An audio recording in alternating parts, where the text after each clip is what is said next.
ಮೊನ್ನೆೊಬ್ಬರು ತೀರಿದ್ರೆ ಗೊತ್ತೈತಿಲ್ಲೋ, ಸುಬ್ರತೋ ಸಹಾರಾ. 2,65,000 ಕೋಟಿ ಆಸ್ತಿ ಇರೋರು, ಹೆಂಡ್ತಿನೂ ಬರಲಿಲ್ಲ, ಇಬ್ರು ಗಂಡು ಮಕ್ಕಳು ಮಣ್ಣು ಕೊಡಕ್ಕೆ ಬರಲಿಲ್ಲ. ಏನು ಮಾಡೋದು ಜೀವನ ತಗೊಂಡು? ಏನು ಮಾಡೋದು? ಅಷ್ಟಿದ್ದು ಏನು ಮಾಡೋದು? ನಾ ಭಾಳ ಸಭೆಯಲ್ಲಿ ಹೇಳಿದ್ದೀನಿ, ಯಾರಿಗೆ ಎಲ್ಲಿ ಮಲಗಿದ್ರು ಸಂತೋಷವಾಗಿ ನಿದ್ದೆ ಬರ್ತದಲ್ಲ ಅವ ಅಂಬಾನಿಕ್ಕಿಂತನೂ ಶ್ರೀಮಂತ. ಎಲ್ಲಿ ಮಲಗಿದ್ರು ಹಾಸಿಗಿರ್ಲಿಲ್ಲ ಅಂದ್ರು ಮುಂಜಾನೆ ಒಂದು ಅರ್ಧ ಕೆಜಿ ಉಪ್ಪಿಟ್ಟು ಯಾವ ತಿಂತ ನೋಡ ಅವ ಟಾಟನ್ಕಿಂತ ಶ್ರೀಮಂತ. ಊಟನ ಹೋಗೋಲ್ದು ಯಾರಿಗೆ. ಮಧ್ಯಾಹ್ನಕ್ಕೆ 4-5 ರೊಟ್ಟಿ ಯಾರು ತಿಂತಾರಲ್ಲ ಅವರು ಎಲ್ಲರಿಗಿಂತ ಶ್ರೀಮಂತರು. ಆಮೇಲೆ ಯಾರಿಗೆ ಭಯವೇ ಇಲ್ಲವೇ ಜೀವನದಲ್ಲಿ, ಯಾರ ಬಗ್ಗೆಯೂ ಭಯ ಇಲ್ಲಲ್ಲ ಅವ ಎಲ್ಲರಿಗಿಂತ ದೊಡ್ಡ ಶ್ರೀಮಂತ. ಬರೀ ಭಯದೊಳಗೆ ಬದುಕಾಕತ್ತಾರ. ಅಲ್ಲಿ ಭೂಕಂಪ ತಂತ್ರಿ ಧಾರವಾಡಕ್ಕಾದ್ರೆ ಹೆಂಗ? ಏನಾಗಬೇಕು ಆಗ್ತದೆ, ಆಗದು ಬಾರದು, ಬಪ್ಪದು ಬಪ್ಪದು ತಪ್ಪದು. ಆಧ್ಯಾತ್ಮಿಕ ವಿಚಾರ ತಿಳ್ಕೊಂಡ್ರೆ ಏನಾಗಬೇಕು ಅದಾಗತ್ತೆ. ಅದಾದ್ರೆ ಏನು ಸಂಬಂಧ ಇಲ್ಲ. ಶರಣರು ಹೇಳಿಬಿಟ್ರೆ ಮರಣವೇ ಶರಣರಿಗೆ ಮಹಾನವಮಿ ಅಂತ ಹೇಳಿದೆ. ಸಾಯ್ಲಿಕ್ಕೆ ಯಾರು ಸಿದ್ಧಿರುವುದಿಲ್ಲ, ಅವ್ರು ದುರಾಸೆ ಇರೋರು ಮಾತ್ರ ಸಾಯಂಗಿಲ್ಲ. ನಾನೇ ಇದ್ದು ಬಿಡ್ಬೇಕು ಈ ಧಾರವಾಡದಾಗಂತೆ, ನಾವಿಲ್ದ ಮಣಿ ನಡೆಯಂಗಿಲ್ಲ ಅಂತಿರ್ತಾರೆ. ಅವ್ರು ಇಲ್ದಾಗ ಎಷ್ಟು ಆರಾಮಿರ್ತಾರೆ ಅಕ್ಕವ್ರು, ಅದು ಗೊತ್ತೇ ಇರಂಗಿಲ್ಲ.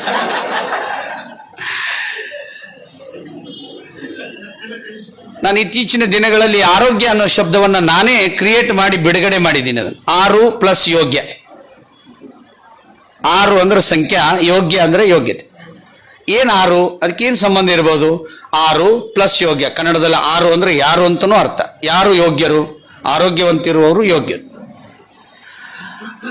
ಏನೇನು ಆರದವು? ಷಡ್ರಸಗಳು ಆರದವು. ನಾವೇನು ತಿಂತೀವಿ ಅದ್ರಾಗ ರಸ ರುಚಿ ಇರೋದು ಆರೆ, ಅದಕ್ಕಿಂತ ಹೆಚ್ಚು ಯಾವುದೂ ಇಲ್ಲ. ಇವ್ರು ಏನೇನೋ ಮಾಡಿ ಬೇರೆ ಥರ ಮಾಡಿರ್ತಾರೆ, ತಲೆ ಕೆಟ್ಟು ಹೋಗುವಂಥ ರುಚಿ. ಅದರ ಮೂಲ ಇರೋದು 6 ಷಡ್ರಸಗಳು. ನಮ್ಮ ಅಡುಗೆ ಮನೆಯಲ್ಲಿ ಕೆಂಪು ಉಪ್ಪು ಹೋಗಿದೆ, ಸೈಂಧವ ಲವಣ ಹೋಗಿದೆ, ವೈಟ್ ಸಾಲ್ಟ್ ಬಂದಿದೆ. White salt is nothing but white poison ಅಂತ WHO ಆರೋಗ್ಯ ಸಂಸ್ಥೆ ಹೇಳಿಬಿಟ್ಟಿದೆ. ನಿಧಾನವಾಗಿ ಎಲುಬು ಕೊಳೆಯುವ ರೋಗ, ಮಾಂಸ ಹೀನತೆ ಆಗೋದು ರೋಗ, ಮತ್ತು ಮಾಂಸಖಂಡ ದುರ್ಬಲ ಆಗೋದು, ಸೊಂಟ ನೋವು, ಬೆನ್ನು ನೋವು, ಕಣ್ಣು ಮಂದಾಗುತ್ತೆ. ಅದಕ್ಕೆ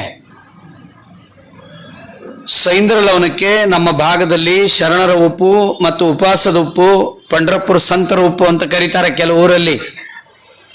ಆ ಉಪ್ಪನ್ನು ಯಾರು ತಿಂತಾರೆ ಅವ್ರಿಗೆ ಕಣ್ಣಿನ ದೃಷ್ಟಿ ಹೋಗಲ್ಲ, ಪಚನ ಚೆನ್ನಾಗಿ ಆಗ್ತದೆ. ಉಪ್ಪಿಗಿಂತ ರುಚಿ ಇಲ್ಲ, ಆದ್ರೆ ಉಪ್ಪಿಗೆ ಅದಕ್ಕಂತಾರ. ಆ ಪರ್ವತದಲ್ಲಿ ತರ್ತಾರೆ, ಅದನ್ನು ತಯಾರು ಮಾಡಂಗಿಲ್ಲ ಉಪ್ಪನ್ನು. ಆ ಪರ್ವತ ಇರೋದು ಪಾಕಿಸ್ತಾನದ ಗಡಿಯಲ್ಲಿದೆ. ಭಾರತ ಪಾಕಿಸ್ತಾನ ಇಬ್ಬಾಗ ಆದ ಮೇಲೆ ಒಂದು ಒಪ್ಪಂದದಲ್ಲಿ ಆ ಪರ್ವತವನ್ನು ನಮಗೆ ಕೊಟ್ಟಾರ ಅವರು. ಅದಕ್ಕೆ ಒಂದು ಲೈನ್ ಹಾಕಿದ್ದಾರೆ, ಭಾರತೀಯರು ಯಾವಾಗ ಬೇಕಾದರೂ ಹೋಗಿ ತಗೊಂಡು ಬರ್ಲಿಕ್ಕೆ ಅದಕ್ಕೆ ಅಂತಾರಾಷ್ಟ್ರೀಯ ಮಟ್ಟದಲ್ಲಿ ಹಕ್ಕಿದೆ. ಆ ದೇಶದವ್ರು ಯಾರು ಆ ಉಪ್ಪನ್ನು ಮುಟ್ಟಂಗಿಲ್ಲ, ಆ ಕಡೆ ನೋಡಂಗಿಲ್ಲ. ಯಾಕಂದ್ರೆ ಅದನ್ನು ತಿಂದ್ರೆ ಒಳ್ಳೆಯವ್ರು ಹಾಕಾರಂತ, ಅದಕ್ಕೆ ತಿನ್ನಂಗಿಲ್ಲ ಅಂತ ಅವರು. ಸೈಂಧವ ಪರ್ವತ ಮತ್ತು ಪದರ್ಲವನ ಪರ್ವತ ಎರಡು ಅಕ್ಕಪಕ್ಕದಲ್ಲೇ ಇದೆ. ಅದು ಎಷ್ಟು ವರ್ಷ ತೆಗೆದ್ರೂ ಅದು ಕಡಿಮೆ ಆಗಿಲ್ಲ. ಎಷ್ಟು ಬೇಕಾದಷ್ಟು ತಗೊಂಡ್ಬರ್ತಾರೆ ಗಡಿಯಲ್ಲಿ, ಗುಜರಾತ್ ಗಡಿನಲ್ಲಿ. ಅದು ದಾರಿಯಲ್ಲಿ ಹಾಕಿರ್ತಾರೆ. ಇಲ್ಲಿರೋರು ಅದ ಉಪ್ಪಿನಾಗ ಬಿಳೆ ಉಪ್ಪು ಕುಡಿಸಿ ಸೈಂಧವನ ಅಂತ ಮಾರ್ತಾರೆ. ಕಲಬೆರಕೆ ಮಾಡೋದ್ರಲ್ಲಿ ನಮ್ಮವರು ಜ್ಞಾನಪೀಠ ತಗೊಂಡಾರೆ ಕೆಲವರು. ಒಂದೇದ್ದು, ನಮ್ಮ ಅಡಿಗೆ ಮನೆಯಲ್ಲಿ ಉಪ್ಪು ಬದಲಾಗಬೇಕು. ನಾನು ಆಗಲೇ ಹೇಳಿದ್ನಲ್ಲ, ಕ್ಯಾನ್ಸರ್ ಗುಣ ಆಗಿದೆ ಅಂತ ಹೇಳಿದ್ರು, ಇದೇ ವಿಷಯಕ್ಕೆ ಗುಣ ಆಗಿದೆ ಅಂತ. ಇದೇ ವಿಷಯ, ಮತ್ತೇನು ಮಾಡಿಲ್ಲ. ಸೈಂಧವ ಲವಣ ಉಪ್ಪು ಅಡಿಗೆಗೆ ಹಾಕಬೇಕು, ಅಥವಾ ಸಾನೆಕಟ್ಟ ಕೆಂಪು ಹರಳು ಉಪ್ಪನ್ನು ಹಾಕಬೇಕು. ಎಲ್ಲಕ್ಕಿಂತ ಒಳ್ಳೆಯದು ಸೈಂಧವ ಲವಣ ಉಪ್ಪು. ಖಾರವನ್ನು ನಾವು 1850ನೇ ಇಸ್ವಿಗಿಂತ ಮೊದಲು ನಮ್ಮ ದೇಶದಲ್ಲಿ 90 ಭಾಗ ನಾವು ಕಾಳುಮೆಣಸು ತಿಂತಿದ್ವಿ. ಅವ್ರು ಮೆಣಸಿನಕಾಯಿ ತೊಗೊಂಬಂದು ನಮ್ಮ ಬಾಯಾಗಿಟ್ಟು ಕಾಳುಮೆಣಸು ತೊಗೊಂಡೋದ್ರು. ಆ ಕಾಳುಮೆಣಸು ತೊಗೊಂಡ್ಬರ್ಬೇಕಾದ್ರೆ ಭಾರತದಲ್ಲಿ ಒಂದು ಒಪ್ಪಂದ ಆಗಿತ್ತು. 1 kg ಗೋಲ್ಡ್ ತಂದು ಕೊಟ್ಟರೆ ಇವರು 1 kg ಕಾಳುಮೆಣಸು ಕೊಡ್ತಿದ್ರಂತೆ. ಇದು ಬರೆದಿದ್ದಾರೆ, ಬೇಕಾದ್ರೆ ಹೋಗಿ ನೋಡಿ. ಮಣಿಪಾಲದಲ್ಲಿ ಒಂದು ಊರಿದೆ, ಹಸ್ತಕಲಾ ಗ್ರಾಮ ಅಂತ. ಆ ಗೋಡೆಯ ಮೇಲೆ ಅದನ್ನು ಬರೆದು ಹಾಕಿದ್ದಾರೆ. ಕಪ್ಪು ಬಂಗಾರ ಅಂದ್ರೆ ಕಾಳುಮೆಣಸು ಅಂತ ಹೇಳ್ತಾರೆ. ಕಾಳುಮೆಣಸು ಯಾರು ತಿಂತಾರೆ ಅವ್ರಿಗೆ ಜೀವಮಾನ ಕ್ಯಾನ್ಸರ್ ಬರೋದಿಲ್ಲ. ಯಾರು ತಿನ್ಬೇಕು? ಮನೆ ಕೆಲಸದಾರಿಗೆ ತಿನ್ನಿಸ್ಬೇಡ್ರಿ, ನಾವು ತಿನ್ಬೇಕು. 3 ಕಾಳುಮೆಣಸು ದೇಹದಲ್ಲಿ ಹೋದ್ರೆ ಕ್ಯಾನ್ಸರ್ ಬರಲ್ಲ. ನಾವೆಲ್ಲರೂ ಕಾಳುಮೆಣಸು ತಿಂತಿದ್ವಿ. ಈಗಲೂ ಕೇರಳದಲ್ಲಿ ಕಾಳುಮೆಣಸು ಜಾಸ್ತಿ ತಿಂತಾರೆ, ಅಲ್ಲಿ ಕ್ಯಾನ್ಸರ್ ಸಂಖ್ಯೆ ಕಡಿಮೆ ಇದೆ. ಒಣ ಮೆಣಸಿನಕಾಯಿ ತಿಂದ್ವಿ, ಆಮೇಲೆ ಹಸಿ ಮೆಣಸಿನಕಾಯಿ ತಿಂದ್ವಿ, ಗಿಡ್ಡ ಮೆಣಸಿನಕಾಯಿ ತಿಂದ್ವಿ. ಈಗ ಸ್ಪ್ರೇ ಮಾಡಿ ತಿನ್ನಾಕತ್ತೀವಿ. ಖಾರದ್ದು ಒಂದು ಇನ್ಸೆನ್ಸ್ ಬಂದಿದೆ, ಅದನ್ನು ಹಾಕ್ಲಿಕ್ಕತ್ತೀವಿ. ಕಾಳು ಮೆಣಸು ಯಾರಾದ್ರೂ ಕದ್ರೆ ಅವಾಗ ಒಂದು ಕಾನೂನು ಇತ್ತು, ಅವ್ರ ಬಲಗೈ ಕಟ್ ಮಾಡಿದ್ದು ಚಿತ್ರ ಇದೆ ಅಲ್ಲಿ ಮಣಿಪಾಲದಲ್ಲಿ.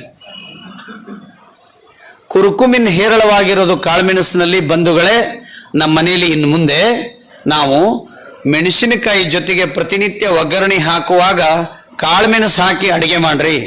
ಒಗ್ಗರಣೆ ಹಾಕಿದ್ರೆ ಇಲ್ಲೇನು ಅರೆಸ್ಟ್ ಮಾಡಲ್ಲ, ಅಮೆರಿಕದಾಗ ಅರೆಸ್ಟ್ ಮಾಡ್ತಾರಂತ. ಒಗ್ಗರಣೆ ಹಾಕಿಬಿಟ್ರೆ ಆ ಉಳಿದ ಮನೆಯವ್ರಿಗೆಲ್ಲ ಅಲರ್ಜಿ ಬಂದ್ಬಿಡ್ತದಂತ, ಮೈ ಕೆರೆತ.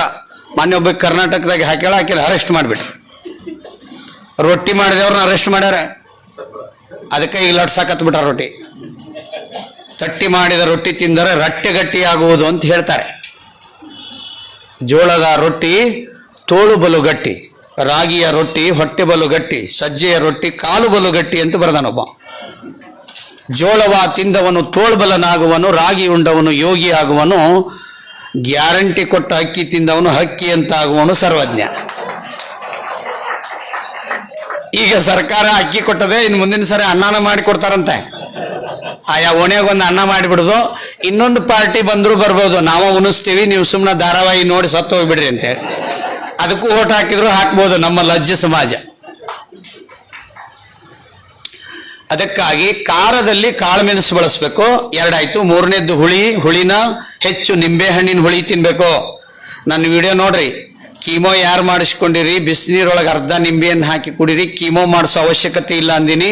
ನನ್ನ ಹತ್ರ ಬಂದವರು ಯಾರೂ ಕೀಮೋ ಮಾಡಿಸ್ಕೊಳ್ಳಲ್ಲ. ಒಂದು ಕೀಮೋಗೆ 30,000, 40,000, 50,000. ನಿಂಬೆಹಣ್ಣಿಗೆ ಸಂಜೀವಿನಿ ಫಲ ಅಂತ ಹೇಳಿದ್ದಾರೆ, ಅದನ್ನು ಬಿಸಿನೀರಿಗೆ ಹಾಕಿ ಕುಡಿದ್ರೆ ಕೀಮೋ ಮಾಡಿಸ್ಕೊಳ್ಳೋ ಅವಶ್ಯಕತೆ ಇಲ್ಲ. ದಾಖಲೆ ತೋರಿಸ್ತೀನಿ ನಾನು. ಇಷ್ಟು ಹೇಳಿದ್ರು ಮೀಡಿಯಾದವ್ರು ನಮ್ಮನ್ನು ಕರೆಯೋದಿಲ್ಲ. ಹರಿದು ಪ್ಯಾಂಟ್ ಹಾಕೊಂಡಿರ್ತಾಳಲ್ಲ, ಹಾಕಿದ್ 2 ತಾಸು ಇಂಟರ್ವ್ಯೂ ಮಾಡ್ತಾರೆ. ಭಾಳ ಹರಿದಿತ್ತಂದ್ರೆ ಸಿಕ್ಕಾಪಟ್ಟೆ ಇಂಟರ್ವ್ಯೂ ಮಾಡ್ತಾರೆ. ಆಕೆ ದೌಡ್ ಬಿಡಂಗೇ ಇಲ್ಲ. ಅದು ಹರಿದಿರಂಗಿಲ್ಲ, ಆಕೆ ಹರಿದು ಹಾಕೊಂಡಿರ್ತಾಳ. ಅದನ್ನು ಭಾಳ ಓದ್ಯಾರು ಹರಿದ ಅರ್ಬಿ ಹಾಕೊಳಕತ್ತಾರ. ಇಲ್ಲಿ MBBS ಆಗೈತೆ ಅಂದೊಬ್ಬ, ಎಲ್ಲೆಲ್ಲಿ ಹರಿದಿತ್ತು ಅದು ಪ್ಯಾಂಟು. ಇಲಿ ಕಡೆಯಾಗಿ ಕೊಟ್ಟಿದ್ನಂತ ಒಂದು ವಾರ, ಇಲಿ ಕಡದಿಂದ ಹಾಕೊಳಣ. ಎಂತ ಕಾಲ ಬಂತು. ಇದಕ್ಕೆ ಕಾಯಿಲೆಗೆ ಒಂದು ಹೆಸರಿಟ್ಟಾರೆ, ಏನು ಹೈಪರ್ ಆಕ್ಟಿವಿಟೀಸ್ ಡಿಸೀಸ್ ಅಂತಿದ್ರಿ ಹೆಸರು. ನಾಯಿ ಬಗಳು ಹಂಗೆ ಕಟಿಂಗ್ ಮಾಡಿಸ್ಕೊಳ್ಳೋದು,